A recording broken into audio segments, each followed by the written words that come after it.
Вы знаете, сколько замков можно увидеть в Польше? По подсчетам Департамента национального наследия Польши, ровно 402. Конечно, часть из них – это руины. В этом видео я расскажу вам об очень и симпатичном маленьком замке в Опорове, Лодинское воеводство.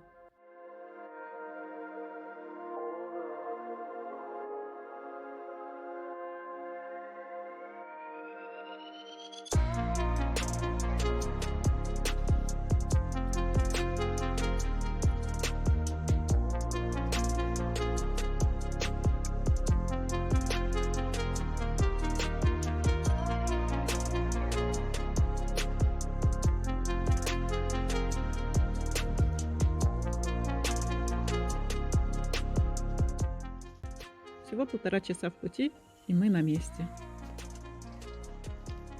Итак, замок в Опорове. Небольшая семейная оборонительная резиденция-замок в стиле поздней готики. Был построен архиепископом Владиславом Опоровским в 1428 году. Площадью всего 900 квадратных метров.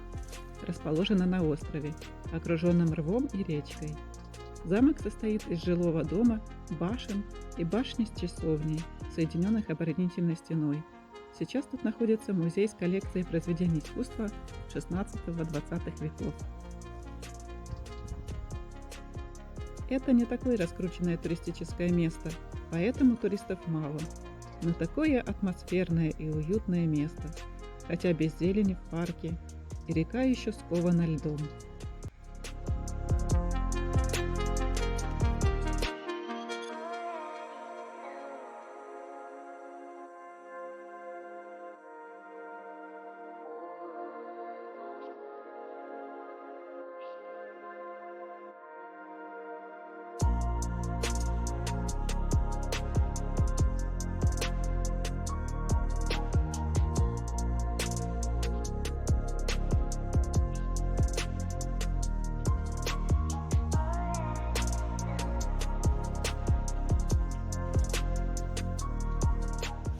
Первая деревянная усадьба на этом месте была построена в XIV веке, но, к сожалению, сгорела. История кирпичного замка начинается в XV веке. Его построила семья Опоровских. Замок много раз менял владельцев и перестраивался. После 1930 года замок был выставлен на аукцион и куплен Шимоном Карским и его женой Елизаветой, графиней. Однако после Второй мировой войны был передан государству.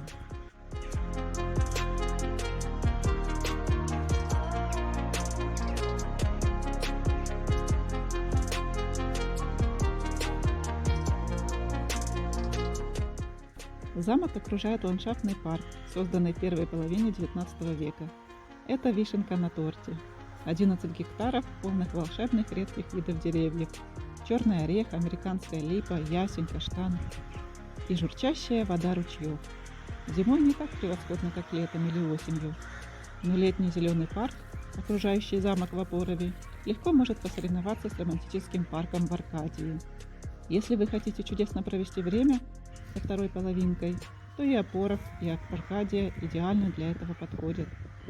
Более того, вход в замковый парк в Опорове бесплатный. Символическая плата только за посещение внутренних помещений.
Недавно музеи открылись для посетителей после локдауна, поэтому я смогу вам показать замок внутри. Посещая музей, можно увидеть, как было устроено все во времена дворянства. Это займет у вас около 30-40 минут, и каждая минута пройдет с пользой. Во всех залах есть интересные экспонаты, как и положено в одном из красивейших замков Лодинского воеводства. Экспозиция состоит из произведений искусства знати разных периодов, от 16 до начала 20 века. Живопись, скульптура, декоративно-прикладное искусство. Коллекция музея пополнилась в виде подарков и покупок.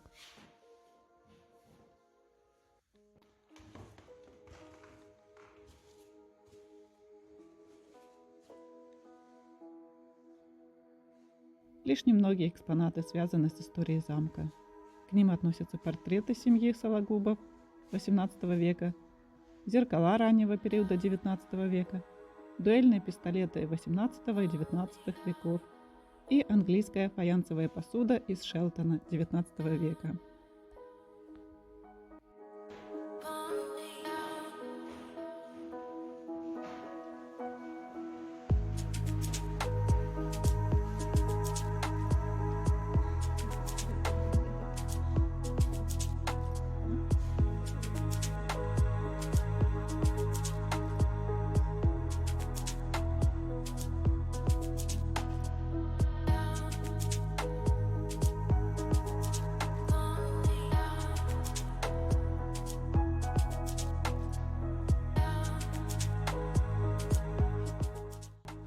Как и в любом уважающем себя замке, в Опорове тоже есть свои легенды.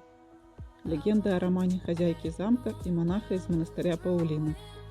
Между замком и монастырем был вырыт туннель, чтобы они могли встречаться. Однажды туннель ночью рухнул, засыпав монаха, а девушка умерла от горя. Согласно легендам, из замковой часовни до сих пор слышны стоны несчастных влюбленных. Духи умерших также появляются у стен замка и бродят по коридорам монастыря.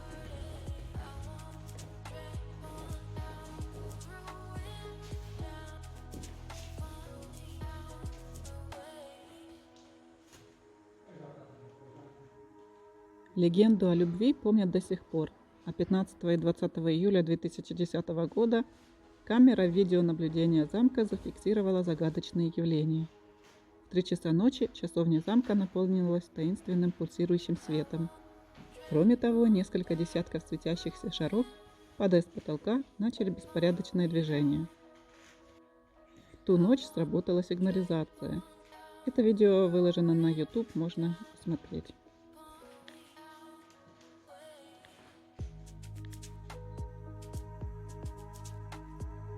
Некоторые также говорят, что в замке в Опорове есть своя белая дама. Это Барбара Тарновска, одна из владелец замка. Говорят, что ее слуга, умирая, обратился в веру. За это женщина приказала избить священника, который благословил слугу. Был суд над Барбарой, и монахи проиграли. Но она все же была наказана после смерти. Теперь ее дух бродит по замку.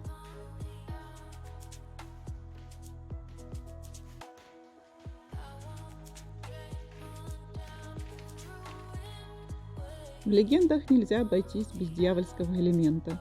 Знатный Иосиф Сологубов, один из владельцев замка, любил балы, охоту и развлечения. Местные жители утверждают, что Иосиф, чтобы насладиться всей этой роскошью и вести роскошную жизнь, продал свою душу дьяволу. А благодаря договору с ним мог позволить себе такие развлечения и шалости, о которых мог только мечтать. Легендам можно верить или не верить, но это место однозначно атмосферное и энергетическое.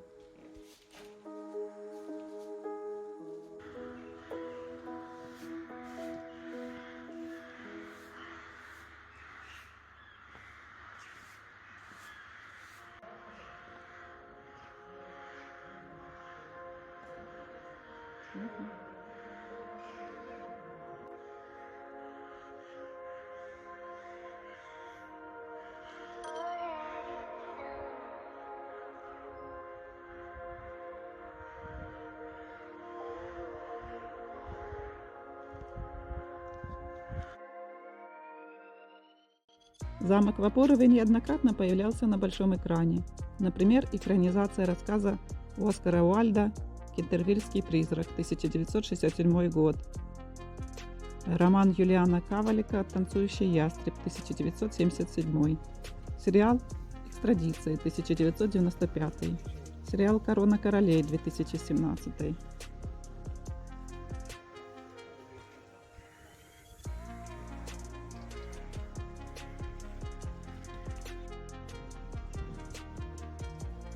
Замок в Опорове – это атмосферное место, похожее на сказку об очаровательной принцессе. Как вам замок и его легенды? Поделитесь в комментариях и путешествуйте, несмотря ни на что.